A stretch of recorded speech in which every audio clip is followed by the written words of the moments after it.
everybody, and welcome to part 2 of this 2-part session on how to write up a response to the literature extract question. Like I said, this is part 2. We'll be working on how to turn the plan for A Streetcar Named Desire into an essay. So just a quick recap of what we did in part 1, and if you have missed part 1, I do recommend that you go back and have a look at it because we worked all the way from looking at the question to then making a plan. So we started off by interpreting and deconstructing the question.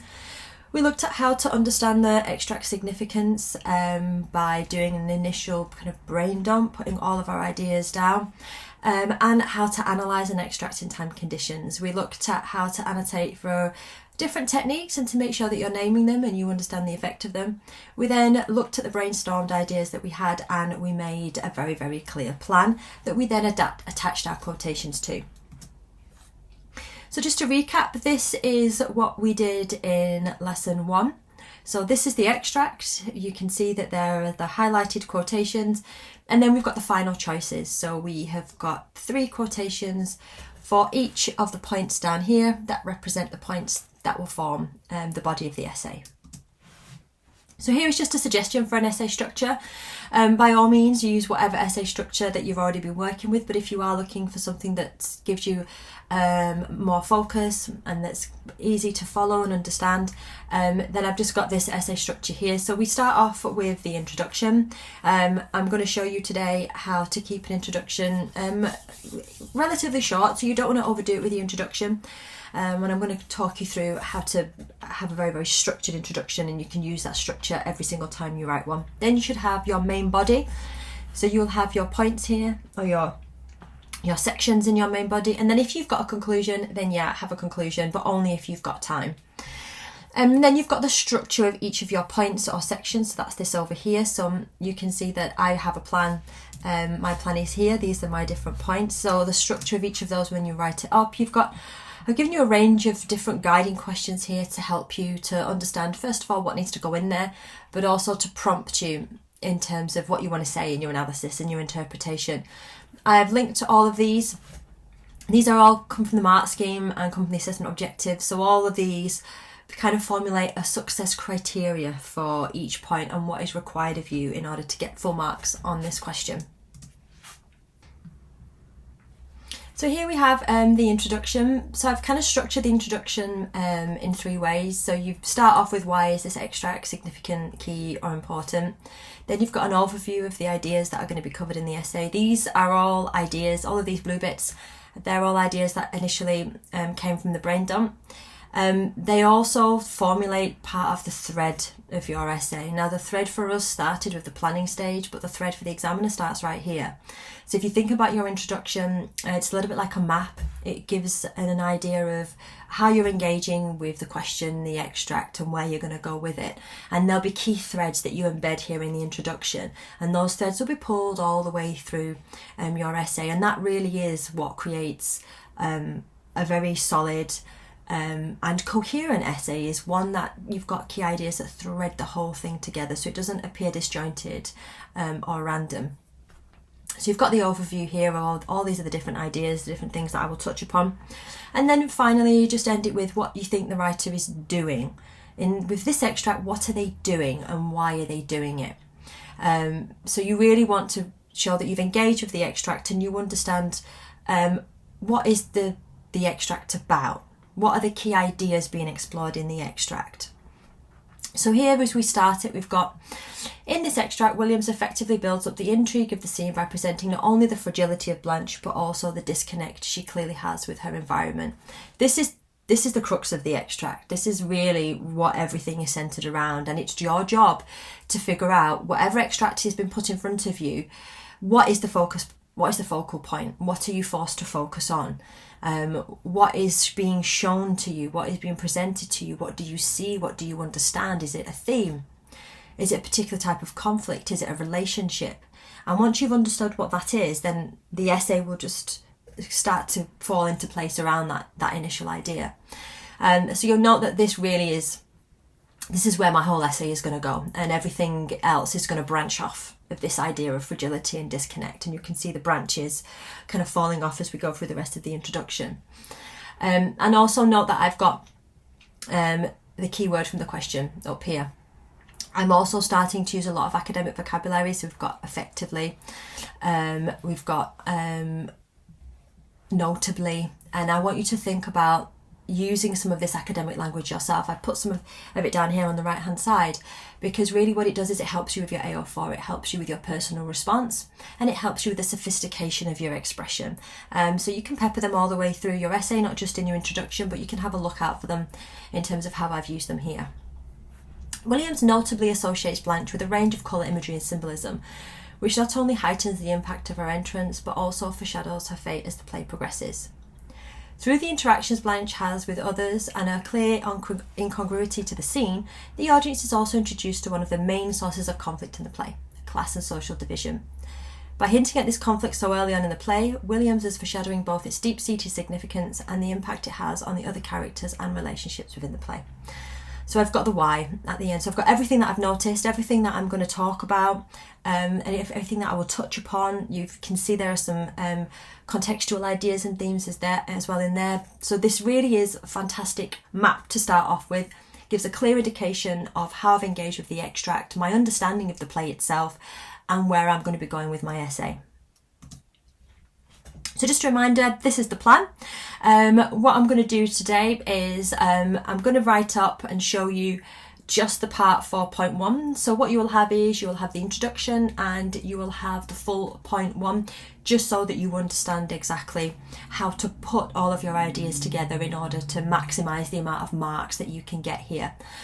The rest of the essay I'm not going to go through because it would take far too long, too many slides, but you really can get a good idea of what the essay should look like just from this first part. So I'm going to be writing up this section, which starts with the idea: Williams skillfully implies that Blanche is a fragile and delicate character. So this is the point that I will then prove in that section of my essay, and you'll see exactly how I prove that using the quotations that I picked. So here you can see we've got point 1 of the essay from the plan. You'll see that there's 2 paragraphs here, but it's still all part of point 1. Pupils often ask, how many paragraphs do I need to write in an essay? That's just such a difficult question to answer because there isn't a set amount of paragraphs. All I can do is tell you that you should have an introduction and you should have around 3 main points to the body of your essay. Each of those main points should be detailed and it should be analytical, and there are different things that should be in each one, but each point could be more than 1 paragraph. You will see that I've split my first point into 2 paragraphs just because I felt that it was getting a little bit lengthy, and I could then move on to a second paragraph that was obviously still part of the same point but moving in a slightly different direction. So just you should understand when you need to move on to a different paragraph. So like I said, it's very, very difficult to tell you how many paragraphs. I would definitely go with having your main body and having 3 points in your main body, just so you've got depth and breadth there, and then I would also use the checklist over here to help. So I put together the checklist just so that you've got an idea of, first of all, how this example meets the criteria, but also it's a checklist for you. So how can you meet the criteria yourself? And these things are, the checklist is there for every single point in your main body essay, so you should be using it every time you move on to a different point. So there are key things that must be in there in order for you to achieve the highest marks possible on the mark scheme. So on the checklist, you've got the relevant point, which you know the point is relevant. I made the point in lesson 1. It shows understanding, but also reference to the point throughout. And that's what I mentioned before about threading, because you want to thread that idea nicely through the whole of your answer. So my thread here this is my thread just for point 1, and you can see wherever I've got the blue is I've just threaded these ideas all the way through. Not only does it just keep me focused on my own point, not just the question, but my point, but it also shows the examiner that the point up here that I've said I'm going to prove, I am proving. I keep coming back to it. I keep reinforcing my ideas. So I haven't lost the point that I said I was going to mention. I haven't gone off on a tangent. So you can clearly see that this is a very well put together essay. Really proves the point and really shows that everything that I'm saying, every piece of analysis, every interpretation comes all the way back to what I said I was going to prove at the very beginning, which is that Blanche is presented as being quite fragile and delicate. You've also got focus on the question. You can see the reds here. This is where I've got either the actual keyword or I've got synonyms for the keyword, just to keep me focused, to show the examiner that everything that I'm saying is relevant. Evidence, that is introduced and embedded. So introducing and embedding your quotations is a very, very important skill. Really helps with the flow of your writing. If you're not sure how to do that, then again, go over and have a look at the micro lessons that I've got on my YouTube channel. So I do talk through a variety of different essay writing skills, and introducing and embedding quotations is one of them. It's one of the foundational skills that you really need for your essay writing. So if you're not sure, do go over and have a look at that. Then we've got the effect on the audience. So obviously it's not reader, it's audience here. We don't want to forget that. Then you've got analysis of technique, but you've also got language analysis. So I did mention earlier that you really should, if we're looking to get as high up the mark scheme as possible, you really want to be layering your analysis. And that's where you're talking about multiple parts of the quotation every time you include one. So it's not just that you maybe are going to talk about a dramatic device or a method or a technique. It might be that then you also zoom in on language. So you are layering that analysis, you are building. So first of all, I'm going to talk about the simile in this quotation, and then I'm going to zoom in on the word. And then I might talk about the dashes that create a hesitation. So again, this all goes back to lesson 1 when we were talking about make sure that you pick the best quotations available. Quotations that really help you to be able to analyse in depth. So if you can't see anything in there that you think you can analyse, then just pick a different one. Then you've got your interpretation of meaning. So interpretation of meaning, interpretation of the quotation, interpretation of Williams's message or intention, and that really links back into your AO4, which is your personal response. And don't be afraid to develop your own interpretation. You don't have to merely just talk about things that you've heard your teacher saying. Develop your own interpretation. As long as it's valid, then you can really think about, well, what do I think it means? Can I take this in my own direction? Can I pull these quotations together and maybe have an interpretation of my own in terms of a pattern that's created, for example?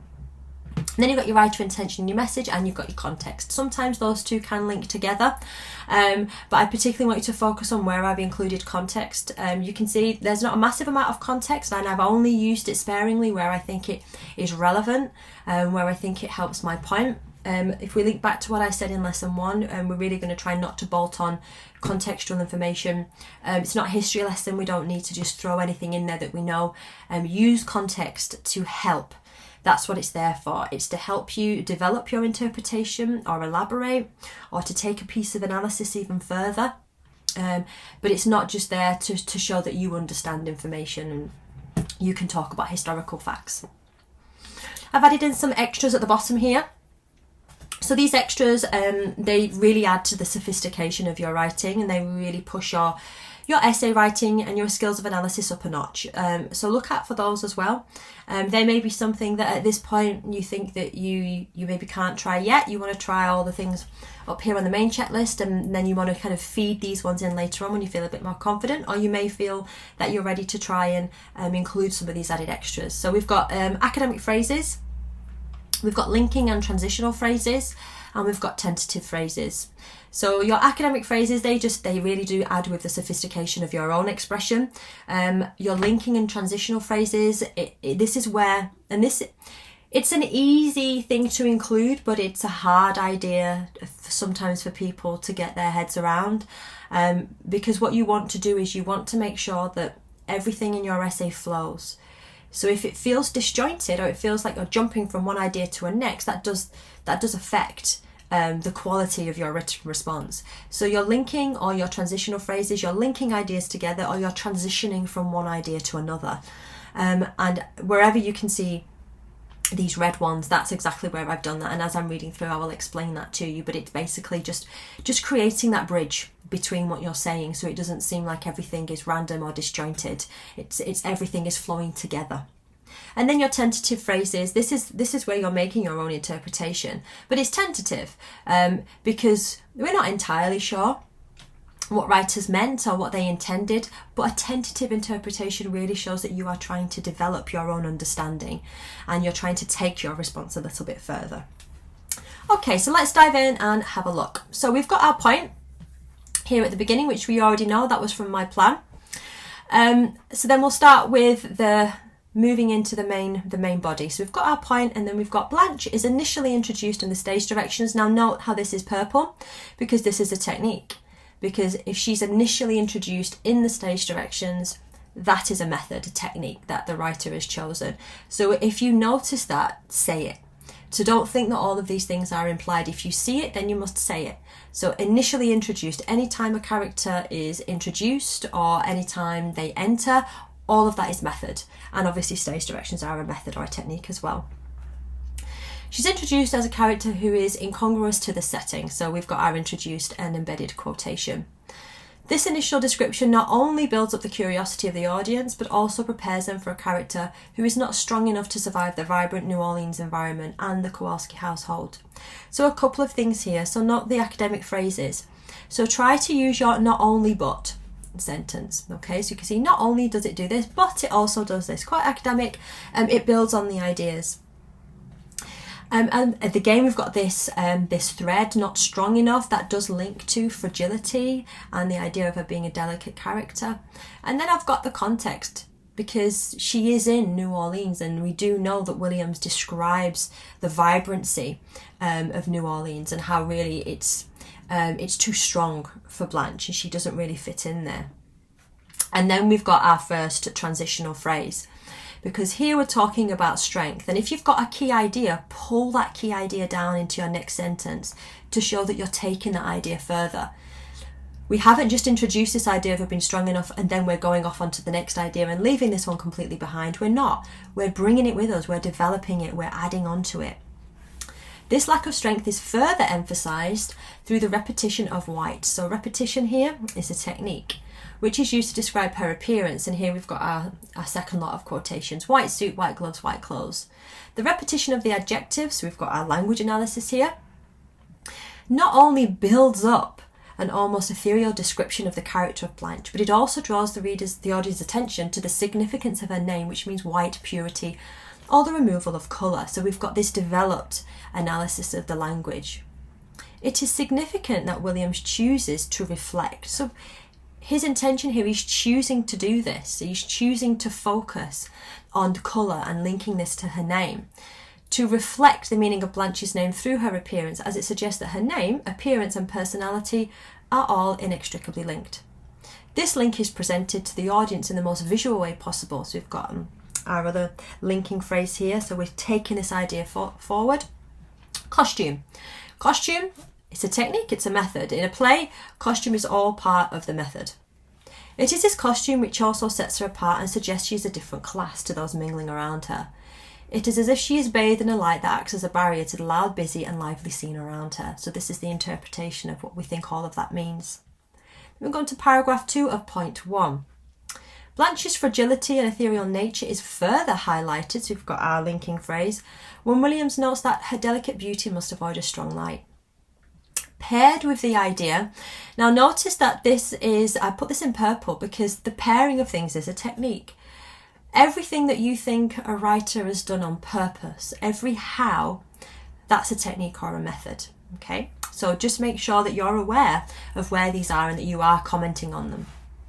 Paired with the idea that her appearance suggests a moth, this description of her need to avoid light makes her fragility appear dangerous and even self-destructive. So note how we've got two quotations here and we're putting them together to enhance the analysis. And we've got a lovely interpretation here. It makes her appear dangerous and even self-destructive. It is interesting to note the use of the modal verb must. So we've gone from the technique, and again we've zoomed in on some language, which heightens the intensity of the description and creates a sinister and predatory feel. Perhaps, so we've got our tentative phrase here, which introduces our other interpretation. Williams is not only preparing the audience for the fragility of Blanche, but also her vulnerability. Neither her beauty nor her sanity can stand exposure to light or truth. In addition, so don't forget, wherever we want to add another idea. So if you're not using a linking or transitional phrase, then make sure that you are using your connectives. It could be argued, so another tentative phrase, that Williams is implying that like a moth, Blanche is drawn to that which is dangerous. Again, an interpretation of the meaning here. The fact that this comparison, again, this is our technique, is the final one. So if we look back up here, initially introduced, final. So the timing of things, that's also a technique. When do things appear? When are you given this information? That's all something that the writer has decided. So that is a method. It's the final one we are given in the stage directions before we hear Blanche speak.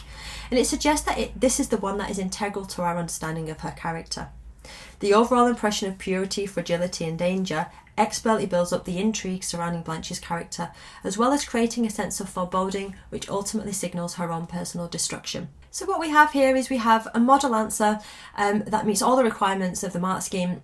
You can see everything through the checklist, and it does really give you something that you can work on. And I would just think about the structure. So all you need to do really is think about what's the structure I need to follow, what's the checklist that helps me know what I need to talk about and what I need to include. If you remember those things and you practice something like this and you use models to help you, then you should be able to produce quite a successful example of your own. So my final tips: make sure all points are clear. Try and go in chronological order of the extract if you can. If you are grouping ideas and that's not always possible, then that's fine if you're talking about the fact that there's a pattern to the language. Choose relevant and interesting quotations. So I have said this already. If you can't talk about them, do not include them. Use of the keyword or synonyms in the question throughout. Make sure that you are naming and analysing those techniques. Do not assume that the examiner knows what you mean or what you want to say. Nothing is implied, you must say it. Analyse your language choice, layer your analysis whenever you can, talk about multiple different things, techniques, methods, language. Link back to message and intention, link to the effect on the audience and remember that they are there, they're supposed to be watching. Use context if it supports and enhances your ideas, and use academic phrases throughout to help develop your response. And don't forget, do have a look at all the different lessons on Mr. Ocra's Classroom in the micro lessons section. Like I said to you, these are all aimed at developing your analysis skills, but also your essay writing skills. So they're short, sharp, and they will help you with any areas that you feel are a particular weakness to you. So thank you very much for taking part in this lesson. I really hope it has been helpful. Goodbye.